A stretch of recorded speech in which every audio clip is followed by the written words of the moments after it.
Hello नमस्कार दोस्तों, स्वागत है आपका सेल्स एजुकेशन में। टेस्ट नंबर 8 हम लोग कर रहे हैं। ठीक है, 40 क्वेश्चंस कर लिए थे। ठीक, 41 से करते हैं। चलिए फिर जल्दी से करते हैं। 41 देखिए, एनजीटी के बारे में पूछ रहे हैं। ठीक है, राष्ट्रीय हरित अधिकरण यानी नेशनल ग्रीन ट्रिब्यूनल से संबंधित निम्नलिखित कथनों पर विचार करना है। देख लीजिए यहाँ पे क्या क्या उन्होंने पूछा है।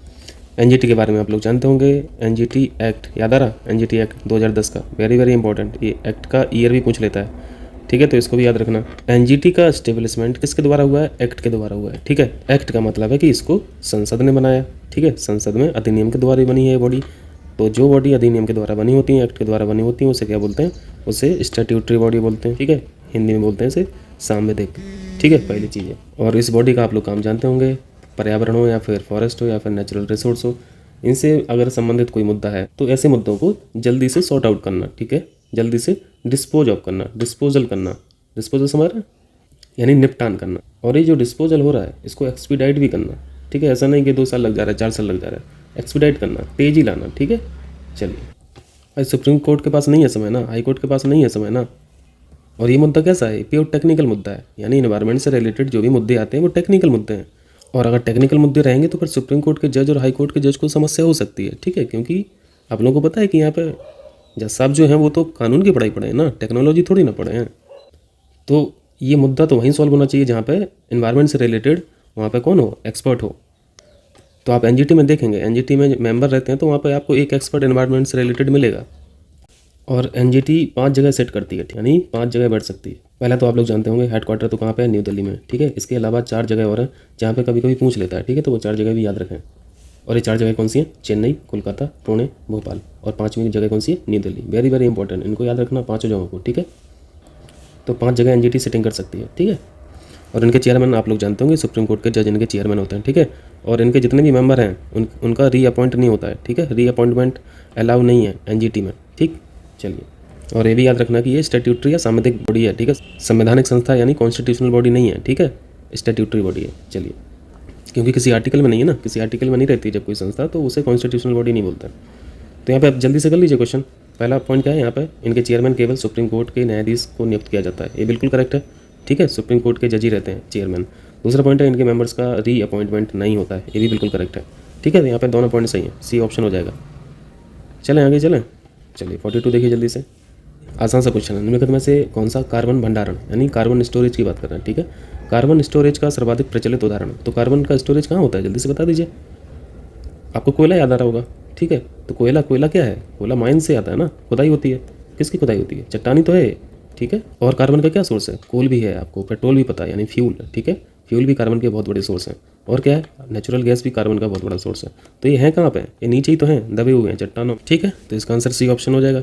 समझ में आया? चलिए 43 देखिए जल्दी से। जैन धर्म यानी आपको लॉर्ड महावीर साहब याद आ रहे हैं। ठीक है, लॉर्ड महावीर साहब जो है ये 24 में तीर्थंकर थे ना, 24 में तीर्थंकर थे। ये किस जगह से संबंधित है? पावापुरी से। ठीक है, पावापुरी में इनका दाह संस्कार हुआ था। ठीक है, दाह संस्कार यानी क्रीमेशन। ठीक है, पहली चीज़। तो यहाँ पे इनसे मैच करा दो, एक का 3 हो जाएगा। ठीक, हिंदू धर्म वाराणसी, इस्लाम धर्म मदीना और ईसाई धर्म वेटिकन सिटी। ठीक, आसान सा क्वेश्चन। तो कोडिंग क्या बना?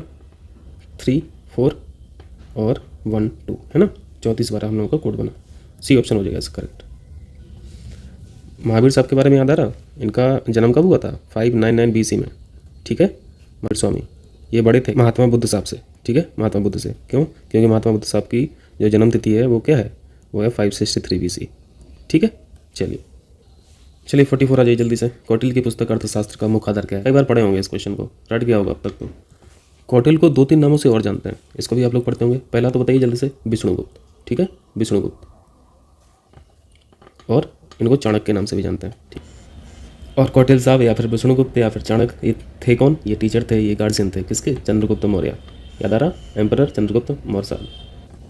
ये जो इन्होंने किताब लिखी है अर्थशास्त्र, इसके कुछ की पॉइंट्स मैं बता रहा हूँ। इस किताब में क्या क्या लिखा गया, उन्होंने क्या क्या डाला। ठीक है, इन सारे पॉइंट्स को आप देख लोगे फिर आप अपने आप क्वेश्चन कर लोगे। पहला पॉइंट आपको देखो, यहाँ पर नेचर ऑफ गवर्नमेंट लिखा हुआ दिख रहा? तो इस किताब में नेचर ऑफ गवर्नमेंट की बात की गई है। ठीक है, इथिक्स की बात की गई है, डिप्लोमेसी यानी कूटनीति की बात की गई है, युद्ध लड़ने के तरीके क्या होते हैं, सिद्धांत क्या होते हैं, थ्योरी ऑफ वॉर के बारे में यहाँ पर चर्चा की गई है। किंग्स ऑब्लिगेशन यानी राजा का जो उत्तरदायित्व होता है, जिम्मेदारी होती है, इन सब के बारे में चर्चा हुई है। यानी इन्होंने चंद्रगुप्त साहब को कैसे शासन करना है ये सब सिखाया। तो ये ओवरऑल किस चीज़ से रिलेटेड है? ऑप्शन बी ज़्यादा करेक्ट लग रहा है ना, क्योंकि कुछ बातें आपको इस किताब में अर्थशास्त्र में ट्रेड वाली भी बात लिखेंगी। ठीक है, ट्रेड वगैरह यानी व्यापार वगैरह, तो आप थोड़ा बहुत लिंक आर्थिक जीवन से भी तो कर सकते हो, लेकिन ज़्यादातर जो बातें हुई हैं वो पॉलिटिकल मैटर्स पे हुई हैं, ठीक है। तो यहाँ पे जो बेस्ट आंसर है वो बी होगा, ठीक। इस किताब में तो उन्होंने एग्रीकल्चर के बारे में भी बताया, माइनिंग के बारे में बताया, मेटल्स के बारे में बताया, इवन एनिमल हस्बेंड्री के भी बारे में बताया है, ठीक है। फॉरेस्ट वाइल्ड लाइफ मेडिसिन, बहुत सारी चीज़ें हैं। एक ग्रंथ है अपने आप में, एक छोटी सी किताब नहीं है, ठीक। यानी आपको यहाँ पे जो 4 ऑप्शन दिख रहे हैं, आपको हर चीज़ मिलेगी इस किताब में। सोशल मैटर्स यहाँ पे मिलेंगे, धार्मिक जीवन के बारे में चर्चा की गई है, ठीक है, आर्थिक जीवन पे। लेकिन क्वेश्चन में पूछा गया है, यहाँ पे मुख्य आधार पूछा है। 80% जो टेक्स्ट है इस बुक का वो क्या है, पॉलिटिकल मैटर्स पे है, ठीक है। इसलिए बेस्ट आंसर बी होगा, ठीक। भाई जब ये टीचर हैं कौटिल साहब और उनको चंद्रगुप्त साहब को हीरो बनाना है, तो हीरो बनाने के लिए सिर्फ युद्ध के बारे में थोड़ी ना चर्चा करेंगे इस किताब में। उन्होंने हर चीज़ सिखाई उनको, ठीक है। एक राजा को धार्मिक पक्ष को कैसे बैलेंस करना होता है, ये सब भी तो सिखाया होगा ना, तो हर चीज़ मिलेगी, ठीक है, इस किताब में। तो कोई भी पूछे आज के बाद कि अर्थशास्त्र में क्या है, किससे संबंधित है, तो जितने भी आपके माइंड में टॉपिक आ रहे हैं ना, वो सब बोल देना। लेकिन उसके साथ साथ ये भी याद रखना है आपको कि राजनीतिक जीवन का जो हिस्सा है इस किताब में वो बहुत ज़्यादा है, ठीक। चलिए 45 देखिए जल्दी से, मैचिंग करा दीजिए जल्दी से, जो आसान है उसको पकड़ लीजिए। हरि से भगवान विष्णु याद रखिए, और भगवान विष्णु कहाँ पे बैठते थे, ये समुद्र में सांप की कुंडली पे बैठते थे, ठीक है। तो आप इनको समुद्रगुप्त से याद रखो कि हरिसेन जो थे वो दरबारी कवि थे समुद्रगुप्त के दरबार में, ठीक है, ना कि हर्ष के, ठीक। तो यहाँ पे तो ये गलत मैच हो गया, सी पॉइंट। हर्ष के जो कवि थे वो बाणभट्ट थे, ठीक है, बाणभट्ट आप लोग पढ़ते रहते होंगे, ठीक है। तो बाणभट्ट याद रखना हर्ष के, ठीक है। हरिसेन साहब ने किताब लिखी थी, रचयिता हैं ये किस बुक के, बहुत इंपॉर्टेंट किताब है वो, प्रयाग प्रशस्ति, ठीक है, प्रयाग प्रशस्ति, ठीक। चलिए तो यहाँ पे नहीं पूछा था, ऑप्शन सी करेक्ट हो गया। बाकी तीनों सही मैच हैं, ठीक है। अब इस पर ज़्यादा डिस्कस नहीं करते हैं, आगे बढ़ते हैं। 46 देखिए, निम्नलिखित में से इल्तुतमिश के राज्यकाल में सल्तनत की राजधानी, इल्तुतमिश का टाइम याद आ रहा है, ये यानी दिल्ली सल्तनत की बात हो रही है, ठीक है। दिल्ली सल्तनत में कितनी डायनेस्टी ऑपरेशन में थी, 5 डायनेस्टी ऑपरेशन में थी, ठीक है, जिसने लगभग दिल्ली पे 320 साल राज किया है ना, ये सब समझते होंगे। और ये 5 कौन सी थी, गुलाम वंश, खिलजी वंश, तुगलक, सैयद और लोदी, ठीक है। ये सीक्वेंस में है, इनको सीक्वेंस में याद रखना है कि गुलाम के बाद खिलजी, खिलजी के बाद तुगलक, तुगलक के बाद सैयद, ऐसे, ठीक। ये सीक्वेंस से पूछता रहता है। और ये भी पूछता है कि इन 5 में सबसे ज़्यादा कार्यकाल या सबसे ज़्यादा शासन किस डायनेस्टी ने किया है, तो वो तुगलक वंश याद रखा करो, ठीक है। ये लॉन्गेस्ट सर्विंग थे, ठीक है, लॉन्गेस्ट। और सबसे कम समय किसका था, खिलजी वंश का, ये भी याद रखना, ठीक है। तो यहाँ पे मैं लिख दे रहा हूँ सबसे कम, ठीक है, इतना क्लियर, ठीक है। और इल्तुतमिश गुलाम वंश से बिलोंग करते थे, ठीक है। गुलाम वंश को मामलुक वंश भी बोलते थे, तो इसका भी नाम थोड़ा याद रखा करो। इल्तुतमिश का आपको एक काम याद आ रहा होगा, जिसे बोलते थे तुर्क चहलगनी, ठीक है, तुर्क चहलगनी। इसको कॉर्प ऑफ 40 भी बोलते थे, इसे ग्रुप ऑफ 40 भी बोलते थे, ठीक है। 40 लोगों का जो ग्रुप था, इसमें सारे लोग कौन थे, 40 के 40 क्या थे, स्लेव्स थे, ठीक है। इसका एक मेंबर, 40 लोगों में एक इंसान बलबन भी था, ठीक है, बलबन। बाद में आगे जाके बलबन नहीं, फिर इस 40 या ग्रुप ऑफ 40 या फिर कॉर्प ऑफ 40 को खत्म कर दिया था, डिस्ट्रॉय कर दिया था, ये भी आप लोग जानते हैं, ठीक है। चलिए क्वेश्चन जल्दी से कर लीजिए। यहाँ पे तो सिंपल ही पूछा है, कैपिटल पूछा है, तो दिल्ली के सुल्तान थे भाई इल्तुतमिश, कैपिटल दिल्ली थी, ठीक है। तो आंसर हो गया डी ऑप्शन, ठीक। चलिए आगे आइए, 47 देखिए। इसको हम लोगों ने टेस्ट नंबर 1 जो हिस्ट्री का था उसमें बहुत अच्छे से समझा था, ठीक। जल्दी से देख लीजिए। बक्सर के युद्ध, जल्दी से बताइए डेट, 1764, ईयर क्या था, 1764। उससे पहले प्लासी का हो चुका था, ठीक है, 1757 में। और बक्सर के युद्ध के समय पर जो कमांडर इन चीफ थे वो हेक्टर मुंडो थे, ठीक। आगे देखिए, इससे पहले आप एक चीज़ देख लीजिए, एंग्लो मैसूर और एंग्लो मराठी जो वॉर हुए वो किस समय पे हुए, जल्दी से देख लीजिए इसको। एंग्लो मराठा, एंग्लो मैसूर, देखो पहला वॉर जो हुआ वो 1775 से 1782 के बीच में रहा, ठीक है। दूसरा आप देख रहे होंगे टाइम फ्रेम 1803 से 1805, ऐसे तीसरा आपने देखा 1817 से 1819, यानी शुरुआत हुई थी 1775 में और ये कब तक चले, मराठा वॉर 1819 तक, लगभग कितना समय हो गया, लगभग 45 साल हो गया। 45 सालों में मराठाओं ने अंग्रेजों को भूत बना दिया। और मराठों के बारे में जाना जाता है कि मराठे ही ऐसे लोग थे जिन्होंने अंग्रेजों को सबसे ज़्यादा परेशान किया, ठीक है। उसी के पैरेलल में ये एंग्लो मैसूर भी चल रहे थे, ठीक। देखिए आपकी पहला यहाँ पे 4 वॉर हुए थे, एंग्लो मराठा में आप 3 वॉर देख रहे हैं, ठीक है। और एंग्लो मैसूर में यहाँ पे 4 युद्ध लड़े गए, ठीक। और इनकी शुरुआत 1767 से हुई और यहाँ पे अंतिम आप देख रहे हैं, मतलब 1799, यानी ये जो युद्ध लड़े गए वो केवल और केवल कितने साल लड़े गए, 33 साल, ठीक है। तो आप यहाँ पे आप कंपेयर कर सकते हैं कि मराठी वार जो हुए वो लगभग 45 साल तक एक्टिव रहे और मैसूर वॉर हुए ये 33 साल तक एक्टिव रहे, ठीक है। 1799 टीपू सुल्तान की मौत के साथ ये वॉर खत्म हो जाती है, ठीक है। एंग्लो मैसूर जो वॉर है वो खत्म हो जाते हैं। अब इनमें अलग अलग ट्रीटी हैं, ठीक है, वो सब बताने का समय तो है नहीं ना, यहाँ पे टाइम फ्रेम याद रहता है ना, तो काफ़ी चीज़ें सॉर्ट आउट हो जाती हैं। अब पहला वॉर देखिए, यहाँ पे एंग्लो मराठा पहला वॉर जो हुआ 1775 से 1782 तक एक्टिव रहा, ठीक है। यहाँ पे जो गवर्नर जनरल थे वो वारेन हेस्टिंग्स थे, ठीक है। ये उस समय पे तो बंगाल के गवर्नर जनरल थे ना, उस समय तो इंडिया के गवर्नर जनरल हुआ ही नहीं करते थे, ये तो 1833 से हुआ था ना काम। तो वारेन हेस्टिंग्स जो थे गवर्नर जनरल ऑफ बंगाल थे उस समय, ठीक। दूसरे एंग्लो मराठा वॉर में बेलिजली साहब थे और तीसरे एंग्लो मराठा वॉर में, जिसको पिंडारी युद्ध भी बोला जाता है, वेरी वेरी इंपॉर्टेंट, इस समय पे जो गवर्नर जनरल थे वो कौन थे? हेस्टिंग्स थे। केवल हेस्टिंग अलग आदमी है और वारेन हेस्टिंग अलग आदमी है, ठीक है। इन हेस्टिंग को लॉर्ड हेस्टिंग बोलते हैं और ये तो वारेन है ही, वारेन लिखा हुआ है आगे, तो कन्फ्यूज मत होना, ठीक है, कि एक ही इंसान थे, अलग अलग इंसान है दोनों, ठीक। तो क्वेश्चन में देखिए, क्वेश्चन में यहाँ पे लॉर्ड कॉर्नवालिस के सामने लिखा है थर्ड एंग्लो मराठा, और आपने एंग्लो मराठा में देखा, थर्ड वाले में देखा हेस्टिंग साहब थे, ठीक है। तो ये तो गलत मैच हो गया, तो इसको हम लोग गलत कर देते हैं, ठीक है। तो इसका स्क्रीनशॉट ले लेना, काम आती हैं चीज़ें, ठीक। तो 1819 तक यहाँ पे मराठी युद्ध एक्टिव रहे, फिर उसके बाद से फिर एंग्लो सिख भी हुए 1845 से 1849। इसके बाद आप लोग जानते हैं 1857 एक्टिवेट हो गई थी क्रांति, रिवोल्ट ऑफ 1857। यहाँ पे भी भूत बना दिया था अंग्रेजों को इन लोगों ने। और 1857 के बाद से आप जानते हैं कि अंग्रेज यहाँ पे तो दहशत में आ गए थे, ठीक है। और ये भी सोचने लगी थी कि अब तो सत्ता हाथ से निकली। फिर 1858 का एक्ट आता है और आप लोग जानते हैं यहाँ पे कि यहाँ पे पूरा ब्रिटिश गवर्नमेंट ने, यानी ब्रिटिश संसद ने यहाँ पे पूरा मशीनरी ही चेंज कर दी थी, ठीक है। यहाँ पे गवर्नर जनरल को वाइसरॉय बोला जाने लगा था इस एक्ट के तहत, ठीक है, वाइसरॉय बोला जाने लगा था। और ये बीओडी जो हुआ करता था और बीओसी यानी बोर्ड ऑफ डायरेक्टर और बोर्ड ऑफ कंट्रोल, इन सबको खत्म कर दिया था, ठीक है। और इसकी जगह एक पोस्ट नई जनरेट कर दी थी, वो कौन सी? स्टेट सेक्रेटरी की, ठीक है, स्टेट सेक्रेटरी, याद आ रहा? राज्य सचिव। चलिए जल्दी से मिला लीजिए, यहाँ पे कहाँ गया? तो पहला सही मैच है, ठीक है। यहाँ पे जो एंग्लो नेपाल, इसको गोरखा युद्ध भी बोलते हैं, ठीक है, गोरखा वॉर के नाम से भी जानते हैं इसको। लॉर्ड हेस्टिंग्स थे, देखिए आपने देखा ना, लॉर्ड हेस्टिंग्स, ये वाले लॉर्ड हेस्टिंग्स तीसरे युद्ध में जो थे, एंग्लो मराठा के तीसरे युद्ध में जो थे वो हेस्टिंग्स थे। और इनका टाइम फ्रेम देखिए 1817 से 1819। और यहाँ पे नेपाल का युद्ध कब हुआ? 1814 से 1816, मतलब वही टाइम है ना लगभग, इसलिए गवर्नर जनरल कौन है? लॉर्ड हेस्टिंग्स, यहाँ पे कॉमन है। फोर्थ आंग्ल मैसूर के बारे में आप लोग जानते हैं, यहाँ पे टीपू सुल्तान की मौत हो गई थी, ठीक है। और यहाँ पे लॉर्ड वेलेस्ली थे, ये बिल्कुल करेक्ट मैच है। सेकंड करेक्ट मैच है, थर्ड भी करेक्ट मैच है, सिर्फ डी ऑप्शन गलत है, ठीक, गलत बताना था। चलिए आगे आ जाइए जल्दी से। 48 में क्या है? यहाँ पे बताना रैयतवाड़ी सिस्टम जो था, इसके बारे में पूछा गया है। रैयतवाड़ी व्यवस्था आप लोग जानते हैं ना, ये लैंड रेवेन्यू से संबंधित थी, ठीक है, भू राजस्व से, यानी वसूली के तरीके थे अंग्रेजों के, ठीक है, वसूली करने के तरीके। वसूली क्या करना था? टैक्स को, ठीक है, टैक्स को जो ये लोग ज़मीन पर लगाते थे, ठीक है। इस व्यवस्था में जो चेंजेस हुए हैं वो जानना जरूरी है। रैयत का मतलब वैसे क्या होता है? रैयत मतलब किसान होता है, ठीक है, किसान।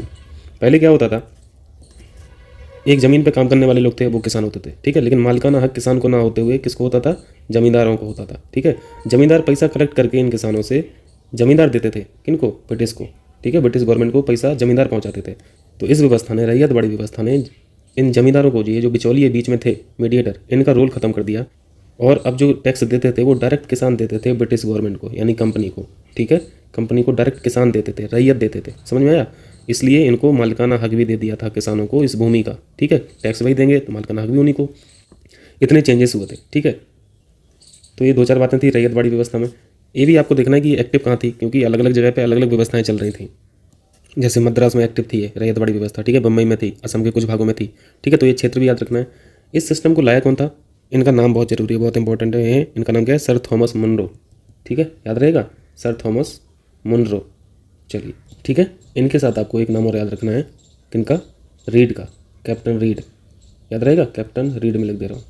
चलिए, अलेक्जेंडर रीड इनका नाम था, ऑप्शन 2 में दिख रहा है आपको, ठीक है। तो यहाँ पे अलेक्जेंडर रीड आपने देखा, टॉमस मुनरो देखा, ठीक। तो ये दो लोग संबंधित थे, तो यहाँ पे 2 और 3 आंसर हो जाएगा, ठीक। आगे बढ़ें, चलिए।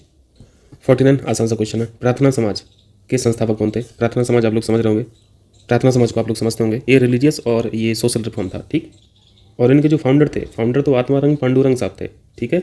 लेटर स्टेज में महादेव गोविंद रनाडे साहब ने इसको ज्वाइन किया था, ठीक है। पॉपुलर ये संस्था तभी हुई थी प्रार्थना समाज जब रनाडे साहब ने इसको ज्वाइन किया था, ठीक है। तो यहाँ पे ऑप्शन आत्मारंग पांडुरंग तो नहीं है, लेकिन रनाडे साहब है, तो यहाँ पे डी ऑप्शन हो जाएगा करेक्ट, ठीक। स्थापना हुई थी इस समाज की 1867 में, फाउंडेड बाय आत्माराम पांडुरंग, ठीक।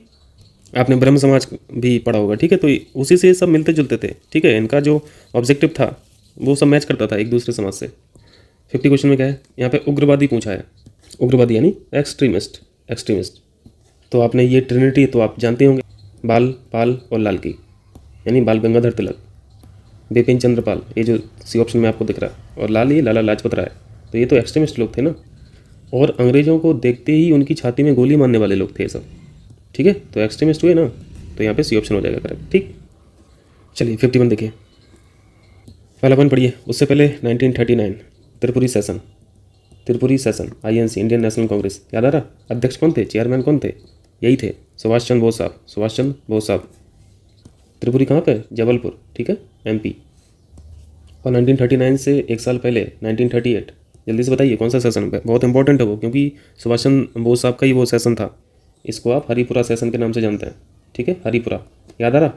गुजरात, ठीक। यहाँ पे भी अध्यक्ष थे सुभाष चंद्र बोस साहब, लगातार 2 साल रहे, 1938 में भी और 1939 में। लेकिन 1939 में इन्होंने क्या किया, रिज़ाइन कर दिया था, ठीक है, अध्यक्ष के पद से रिज़ाइन कर दिया था। रिज़ाइन करने के बाद उन्होंने शुरुआत की थी फॉरवर्ड ब्लॉक की, ठीक।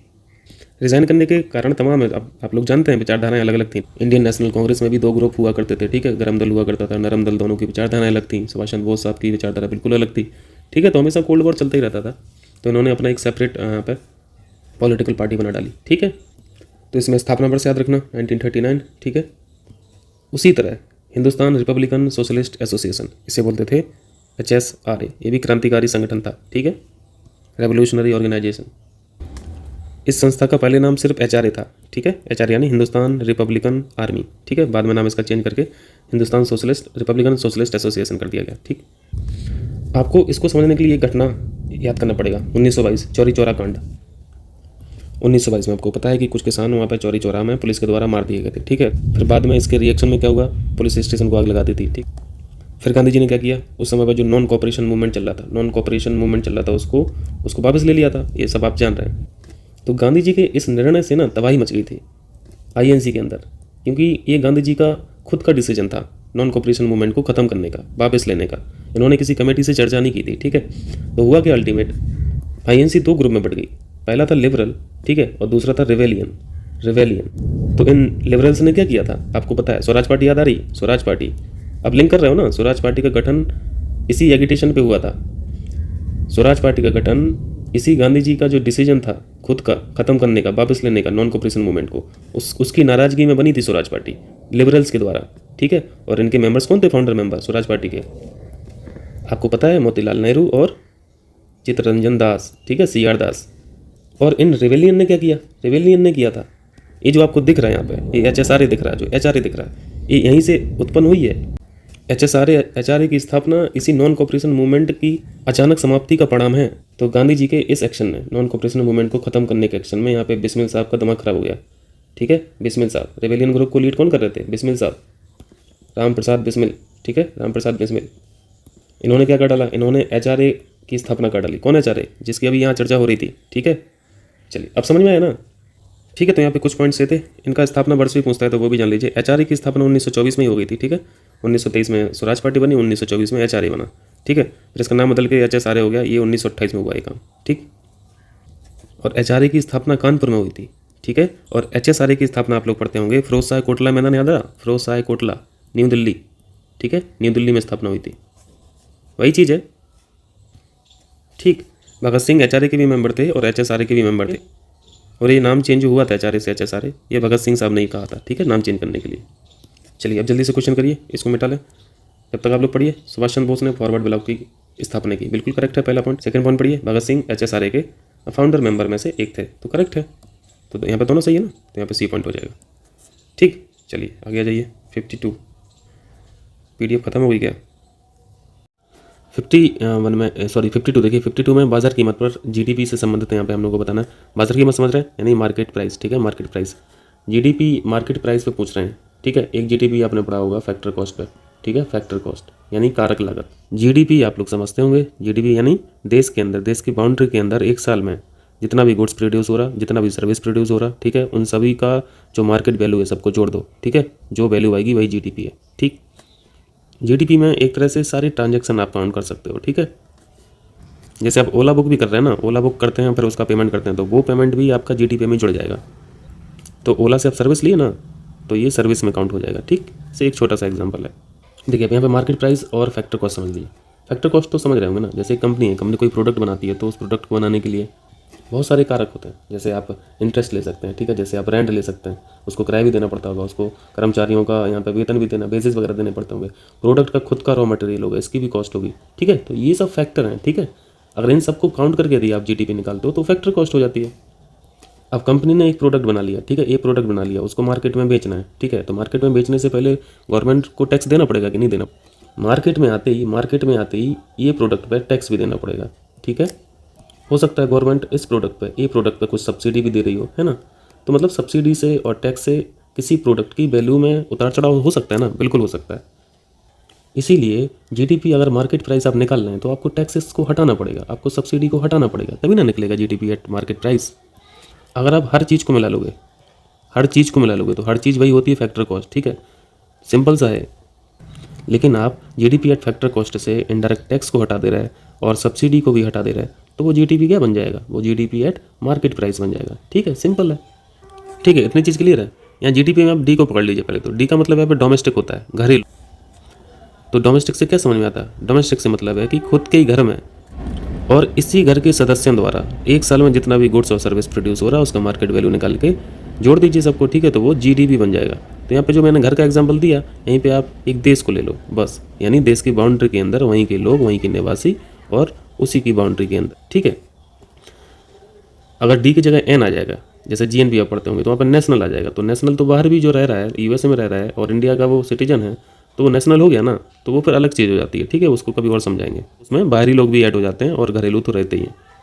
चलिए अब जल्दी से क्वेश्चन कर लीजिए। पहला पॉइंट पढ़िए, इसमें केवल निवासी उत्पादक इकाइयों को शामिल किया जाता है, बिल्कुल सही है, ठीक है। तो पहला पॉइंट ठीक है। सेकंड पॉइंट पढ़िए, इसके अंतर्गत साधन लागत पर जीडीपी में इनडायरेक्ट टैक्स को शामिल करने के साथ सब्सिडी, आर्थिक सहायता मतलब क्या हुआ, सब्सिडी तो ही हुआ, तो इसको निकाल देते हैं। तो अभी आपने फॉर्मूला देखा था, फैक्टर कॉस्ट जीडीपी जो होती है उसमें से इनडायरेक्ट टैक्स और सब्सिडी हटा दो तो वो जीडीपी एट मार्केट प्राइस बन जाती है, ठीक है। तो यहाँ पे दोनों पॉइंट ठीक है, समझ में आया, सी पॉइंट हो जाएगा।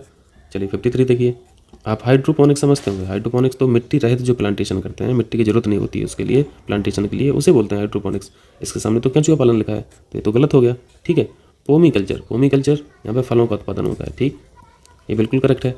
एरो से समझ में आ रहा होगा, हवा, ठीक है, तो पौधों को हवा में उगाने की जो टेक्निक होती है उसे एरोपोनिक्स बोलते हैं, तो ये सही मैच है। सेकंड भी सही मैच है, यानी सहतूत के उत्पादन की जो टेक्निक होती है उसे मोरिकल्चर बोलते हैं, ठीक है, तो ये भी सही मैच है। गलत बताना था, गलत हम लोगों ने फाइंड आउट कर लिया।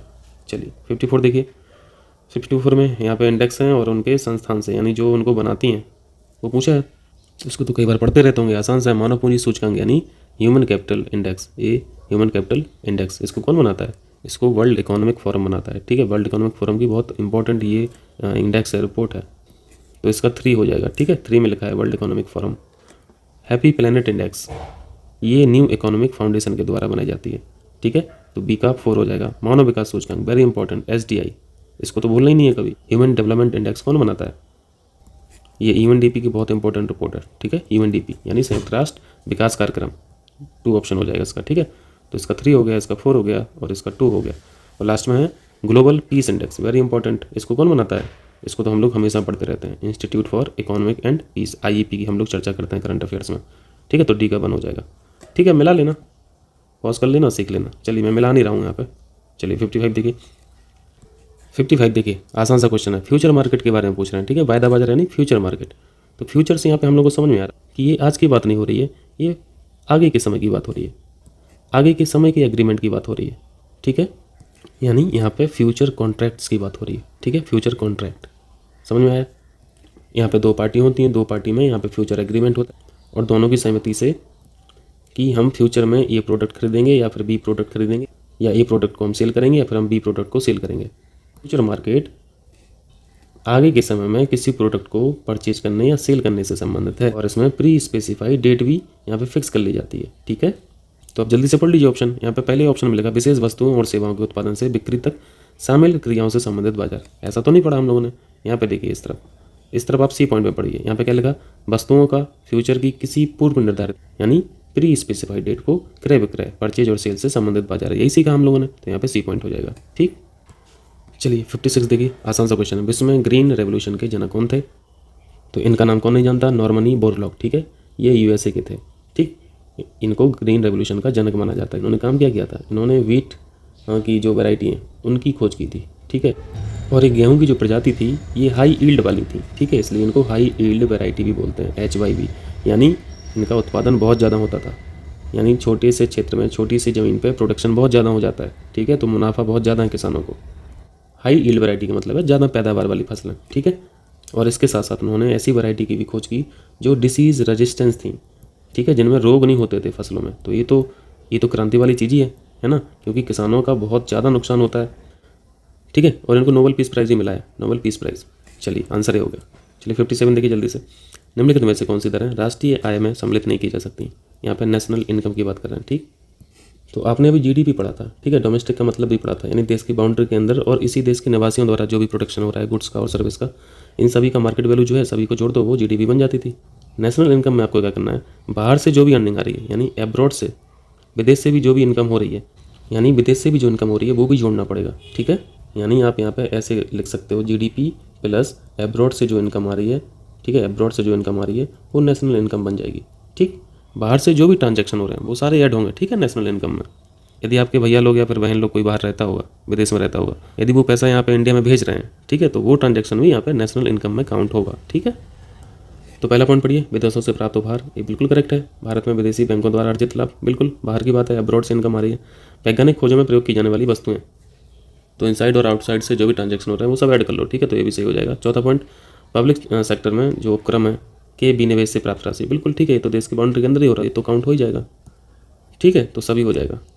चलिए 58 देखिए, ऊर्जा संरक्षण का आशय, ऊर्जा संरक्षण यानी कंजर्वेशन ऑफ एनर्जी की बात कर रहे हैं। ठीक, इसके बारे में आप लोग जानते हैं, फिजिक्स का एक यूनिवर्सल लॉ है। ठीक है, और कक्षा 11-12 में हम लोग क्या पढ़ते थे, एनर्जी को ना ही तो क्रिएट कर सकते हो, ठीक है, ना ही डिस्ट्रॉय कर सकते हो, यह सिर्फ एक फॉर्म से दूसरे फॉर्म में ट्रांसफ़र हो सकती है। ठीक है, ए से बी में फॉर्म हो जाएगी, ए से बी में चेंज हो जाएगी, बी से ए में आ जाएगी, ठीक है, बी से सी हो जाएगी। लेकिन ये सब चीज़ें हैं क्या, मतलब डिस्ट्रॉय करने का क्या मतलब है, क्रिएशन का मतलब क्या है, इसके लिए चाहिए समय अच्छा खासा। ठीक है, तभी हम आपको समझा पाएंगे। कभी साइंस के टॉपिक पढ़ेंगे, साइंस पढ़ाएंगे तब देखा जाएगा। ठीक है, अभी समय नहीं है, तो यहाँ पे डी ऑप्शन लगा लो और जल्दी से यहाँ से निकल लो। यहाँ पे फॉर्म चेंज का मतलब समझ रहे हो, इसके लिए आपको एनर्जी समझना पड़ेगा, मैटर समझना पड़ेगा, पदार्थ समझना पड़ेगा। अभी इतने जानिए कि एनर्जी या तो मैटर में कन्वर्ट हो जाएगी, ठीक है, या फिर मैटर एनर्जी में कन्वर्ट होगा। ठीक, चलिए 59 देखिए, बादल आच्छादित रातें हैं स्वच्छ आकाश वाली रातों से अधिक गर्म होती हैं।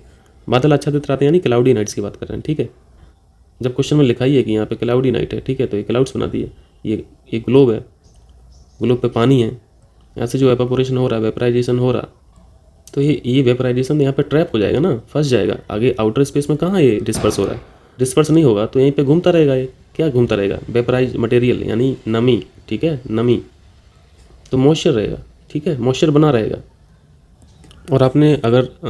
और आपने फिजिक्स पढ़ा होगा, फिजिक्स में आपने थोड़ा बहुत थर्मल साइंस के कॉन्सेप्ट पढ़े होंगे, तो आपने सीखा होगा कि कोई चीज़ जब एक फॉर्म से दूसरे फॉर्म में चेंज होती है, जैसे मैं एक बर्फ़ का टुकड़ा लूँ और इसको पानी में कन्वर्ट करूँ, ठीक है, तो एक फॉर्म बर्फ़ होगी, दूसरी फॉर्म पानी है, तो बर्फ़ से जब पानी बनाओगे या फिर पानी से बर्फ़ बनाओगे तो यहाँ पे एनर्जी रिलीज होती है। ठीक है, उसे बोलते हैं लेटेंट हीट।